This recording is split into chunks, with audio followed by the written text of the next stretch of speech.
The magic horse. We celebrate New Year's at the beginning of January, but in many lands this event happened at the beginning of spring. That's a time of new life after all, when plants grow and flowers bloom. In ancient Persia, there was a traditional New Year's feast at the beginning of spring.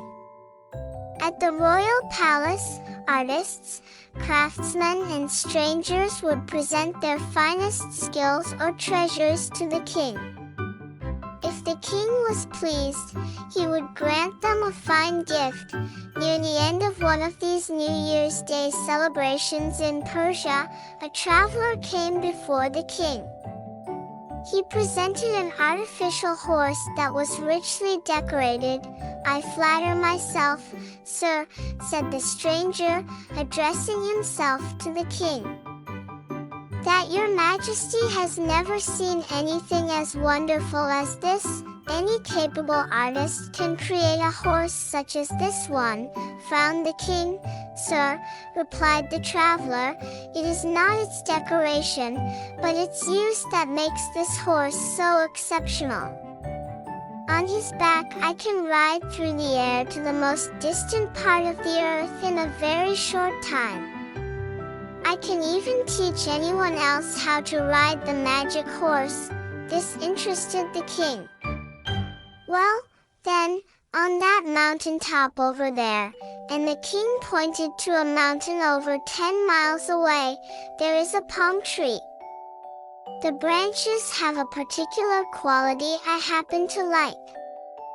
Go, if your horse is as fast as you claim, and fetch me a branch of it." The stranger mounted his horse. Turning a peg in the neck, away he and the horse flew. In 15 minutes he returned with a palm branch in his hand, and laid it at the king's feet. The king was impressed. At once, he asked to purchase the horse. "Your Majesty," said the traveler, "the artist who sold me this horse made me swear that I would never part with it for money." "What would it take then?" demanded the king. The stranger replied that he would gladly give the horse away if His Majesty would only bestow on him the hand of the princess, his daughter, in marriage. When the royal courtiers heard this extravagant request, they burst out laughing. The king's son, Prince Darius, was astonished, even more so when he saw his father, the king, looking thoughtful, as if he were seriously considering the offer. Stepping up to the king, Prince Darius said, "Forgive me, father.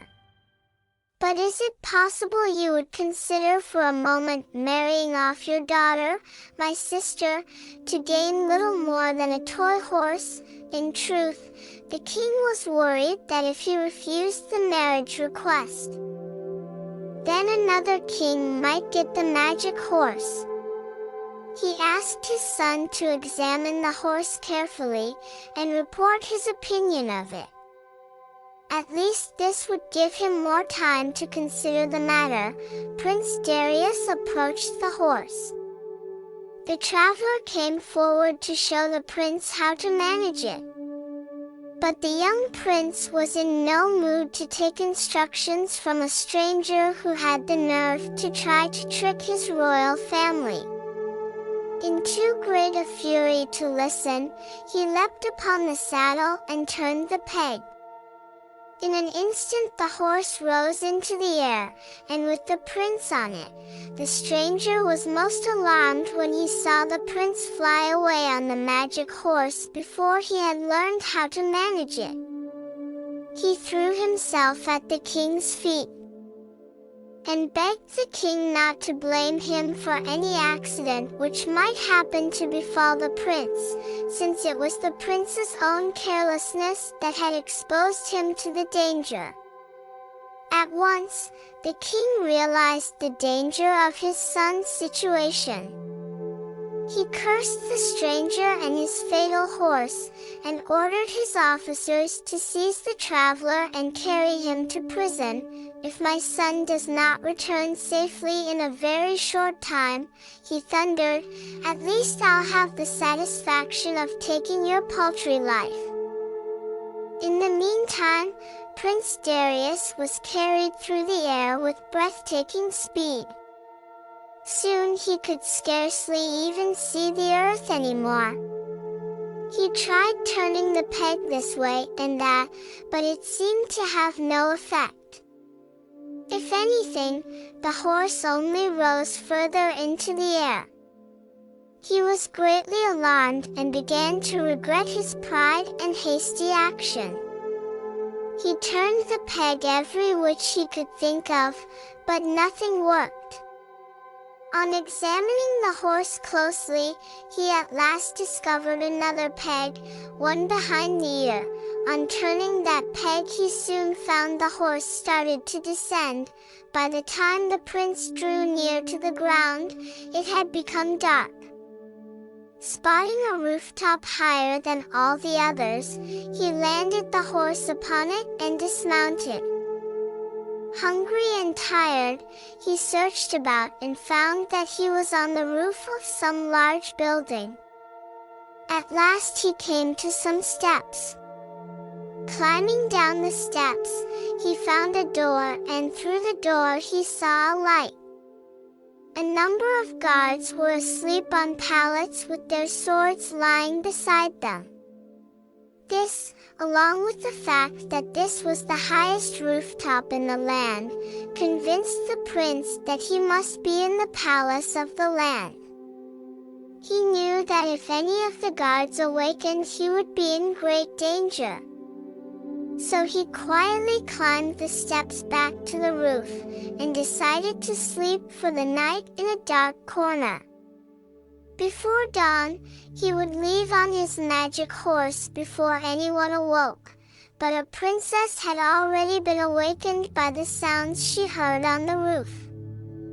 She instructed her guards to find out what had alighted and to bring the trespasser to her at once. The guards roughly brought the prince before her, and he fell on his knees. "Forgive me, princess, for awakening you," he said. "I am the son of a king, and one who has taken an entirely unexpected adventure, the particulars of which I would be happy to relate to you, if you would allow me." The lady was none other than Princess Nadia, the daughter of the King of Bengal, a region in northern India of today. Many of her attendants by this time were also awakened. The princess told Darius she would be glad to hear all about his adventure in the morning, but for the present asked him to withdraw. She ordered her attendants to conduct him to a bedchamber, and to supply him with food and refreshments.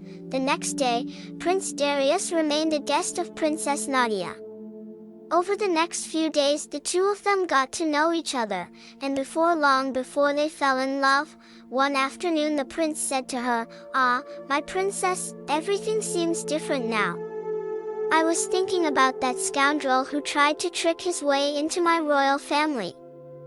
He was a no-good louse to be sure, but he may be in prison or even executed on my account, when I know that I was the one who jumped on that horse before he had a chance to show me how it works."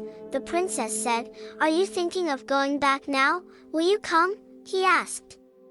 She was glad to agree. The next morning, the princess left a note so none would worry. And at daybreak they went to the roof where the horse still remained. Prince Darius helped Princess Nadia to alight. Turning the peg, they were out of sight before any attendants in the palace were stirring.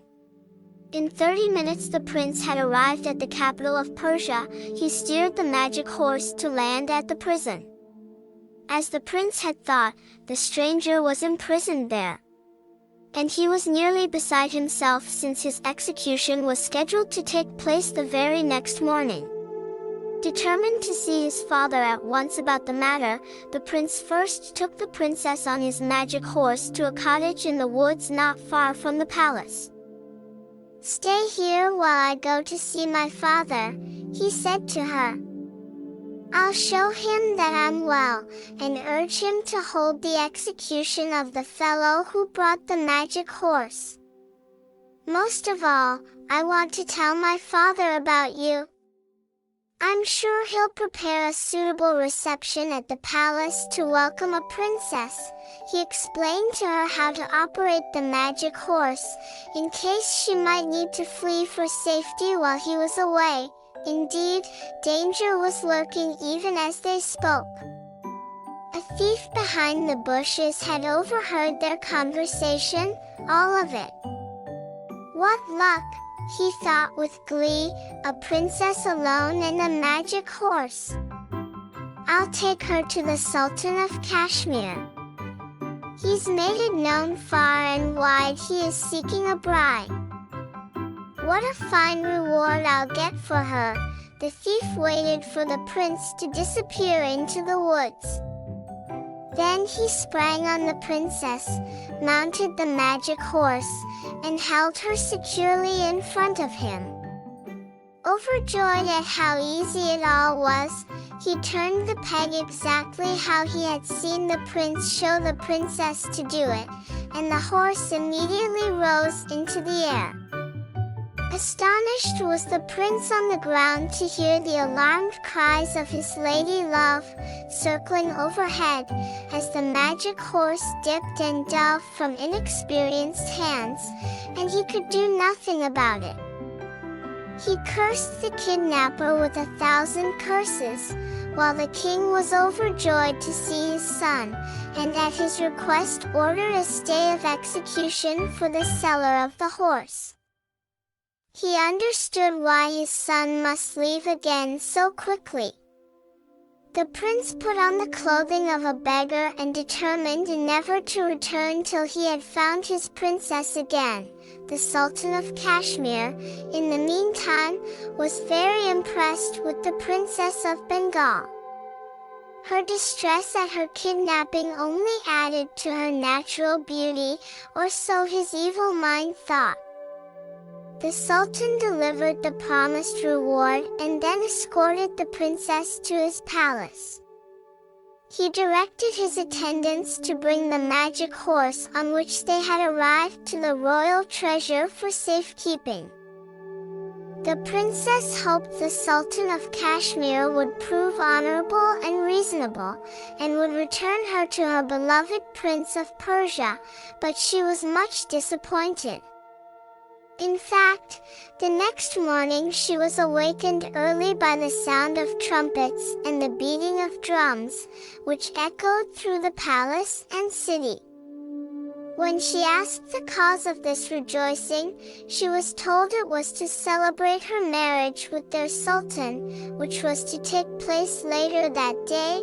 Desperate, there was only one thing she felt she could do. She rose and dressed herself carelessly, and in her whole behavior appeared to be disordered and wild. The sultan was soon told of this strange development. When he came to visit her, she put on the appearance of frenzy, flew at him in a rage, and this she did every time he came into the room. The Sultan was much disturbed, and offered large rewards to any doctor who could cure her. But whenever any doctors approached, the princess would fly at them too and beat her fists, so that all began to lose hope for her recovery. During this time, Prince Darius, disguised as a wandering beggar, had been traveling through many provinces, full of grief, and uncertain which way to go to find his beloved princess. With nearly all hope gone, he rested on a rock. Then who should happen to pass before him but the very stranger who had brought the magical horse to the New Year's feast? More tattered looking than ever, yet glad indeed to have been released from prison. "And where, may I ask, is the magic horse?" he said to the prince. Has it proved as unpredictable an item for you as it did to me?" The two sat and shared their troubles. In the way of telling tales, the scruffy man related a story of a princess from Bengal who had become mad on the day of her wedding to the Sultan of Kashmir. As he described the circumstances, a flicker of hope lit the prince's heart. Could this princess of Bengal be the same lost love he sought? He was determined to find out. Arriving at the capital city of Kashmir, he put on the clothes of a doctor. Presenting himself before the Sultan, he claimed that he could cure the princess. "First," said the pretend doctor, "I must see her where she cannot see me." So he was led into a closet, where he could watch her through a hole in the door. She was carelessly singing a song, in which she wailed of her unhappy fate. "Yes," he thought, trying to contain his excitement. "It is my bride, Prince Darius," as the doctor told the Sultan that indeed the princess could be cured, but he would need to speak with her alone. The Sultan agreed. As soon as the prince entered her room, she began to rave at him in her usual furious manner. At which point he held her wrists and whispered urgently, "I am Darius, your beloved." The princess stopped raving at once. The attendants withdrew, delighted at this proof of the doctor's abilities. In more whispers, the prince shared a plan with her. Then he returned to the Sultan. The pretend doctor shook his head and said, "All depends upon a mere chance. You see, the princess, a few hours before she was taken ill, must have touched something enchanted. Unless I can obtain that something, whatever it was, I cannot cure her." The Sultan of Kashmir remembered the magic horse, which was still kept in his treasury. He called for it to be brought to him and showed it to the imaginary doctor.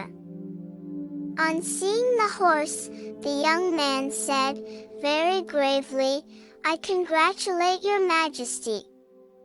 This indeed is the very magic object that enchanted the princess. Let this horse be brought out into the great square before the palace, and let the princess be there. I promise that in a few minutes she will be perfectly cured." Accordingly, the following morning the magic horse was placed in the middle of the square. The supposed doctor drew a large circle around it. He placed around the circle chafing dishes, with a little fire in each. The Sultan, with all his nobles and ministers of state, watched with great interest. The princess was brought out with her head covered in veils, and led to the middle of the circle. The pretend doctor placed her upon the enchanted horse. He then went round to each chafing dish and threw in a certain powder, which soon raised such a cloud of smoke that neither the physician, the princess, nor the magic horse could be seen through it. At that instant the Prince of Persia mounted the horse himself. Turning the peg, the magic horse rose into the air. The princess called down, "Sultan of Kashmir, you cannot lose what you never owned." And the prince called down, "A bride's heart must be earned, it cannot be purchased." That same day the Prince of Persia and his beloved princess arrived safely at the Persian court. The father rejoiced at the son's return, and immediately ordered a wedding celebration with the greatest splendor that had ever been seen in that land. And so the prince and princess lived together, happily ever after.